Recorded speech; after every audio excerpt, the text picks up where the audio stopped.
The whole thing with 50 was in full swing. Absolutely, yeah. I mean, when you look back at that time, Yeah. do you feel that you would have done anything differently, knowing what you know now?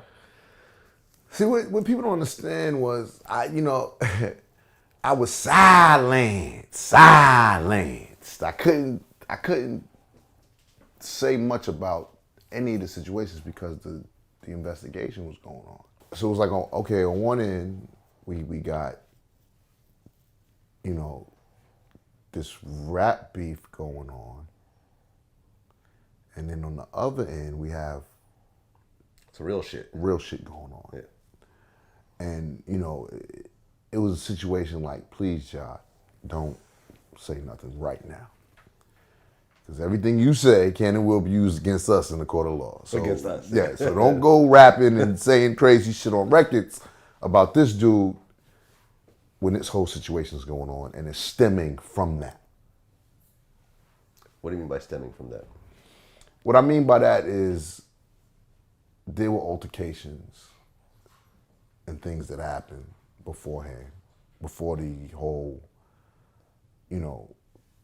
raiding of the offices and everything, And there's a lot of speculation that certain parties were giving up certain information and saying certain things, whether they known it to be true or not. Mm-hmm. Just on the whim of, fuck them, I hate them, this is what is going on over there with them. You understand?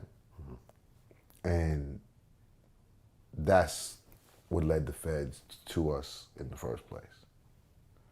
And so nobody wanted me to react to that situation. And because I couldn't react to that situation, the fire just got bigger and bigger and bigger. Yeah. Because he kept fanning it, and I really couldn't respond. I couldn't put it out.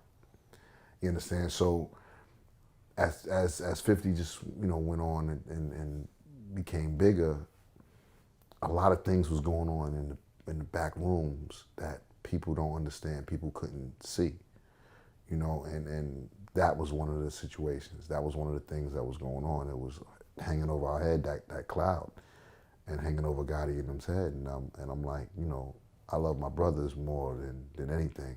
Mm-hmm. So I'm not going to jeopardize their life, with a silly rap beef. And that's basically what it was. At one point, you did start responding. Yeah. And you kind of, included Eminem and Dr. Dre. Well, that and Busta Rhymes. That all came about because I was already being attacked by all parties involved. You know what I'm saying? So I'm like, fuck it, we everybody's involved, and we're gonna address everybody, and that's just the way it was. I didn't have anything against Dr. Dre or Eminem. Prior to that, me and Dre had conversations about doing records. Mm-hmm. M and me had, thoughts about doing a record together. I remember, it was like, this shit came out of left field because of this dude. You know what I'm saying? So I didn't have anything against any of them. Well, I remember the one thing that kind of stood out to me during that whole thing. Eminem had like a freestyle, where he was talking about you, and he said something like, "Me and Haley dance to your songs. We like you." Yeah. Like, it's sort of like, it was this interesting sort of kind of respect type of thing. And I'm like, that's kind of, because at the time, like, you had huge records. It really wasn't no malice between me and him. I still don't have no malice towards him or Dre, you know what I'm saying? Because I know that listen, man, you know what I'm saying? You entertain clowns, you become a part of the circus. You understand? And that's just what the fuck it was. So I understand that. So I don't hold any grudges or anything against these guys. I don't look at them like, yo, yeah, because they became a part of the circus because they were dealing with a clown. You know what I'm saying? And that's just what it was. But I remember while this was all going on, I seen him. We was at Teterboro, and we were switching jets. He had just got off the jet. I was getting on that same jet going wherever I was going. And me and him had a conversation right there. This was after. This was while it was. Oh, while it was happening. Yeah. Oh, okay. You know what I'm saying? And it was a man-to-man, respectful conversation. Like, I know what it is, Em. And Em's like, you know, I don't really got no hard feelings towards you. It's just, that's home team, and it's a rap beef. And he signed to my label. He signed to my label. You know what I'm saying? And I'm like, I know what it is. You know what I'm saying? I said, I ain't got nothing against you neither. And that was that. And that conversation wasn't really spoke about. Wasn't really, you know what I'm saying? But I think that's when M kind of pulled back and kind of was like, this ain't really my thing, this is your thing, and whatever. You know what I'm saying? And that's just what it was. You know, so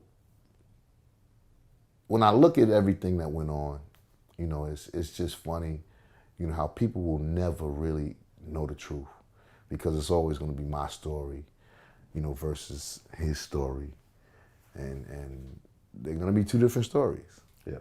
You know, and then there's the truth. So you, as a consumer, you can believe what you want to believe. You can believe what I'm saying, which is, quite honest, the realest story you're going to get out of it, because I don't have no reason to make up anything or you know what I mean, create a story behind the story. You know, or you can listen to what he's telling, the story he's telling. You know what I'm saying? Like, it was funny because I read an insert out of his book, right, that he did. Mm-hmm. And I'm like, okay, people actually read this and believe that this is what happened. What are you referring to? He was talking about the incident in Atlanta. So I tell my side of the story in my book, which is the true story. And then I read his story. And his story goes something like, yeah, he was out there with 8 of his guys and they jumped me and I walked away with his jewelry. I'm like, what? Like, what? Who would? I don't give a fuck if you the softest 8 motherfuckers on earth. So you get jumped by 8 people, and out of this scuffle, you walk away with my jewelry. Like, it just doesn't, it doesn't make sense.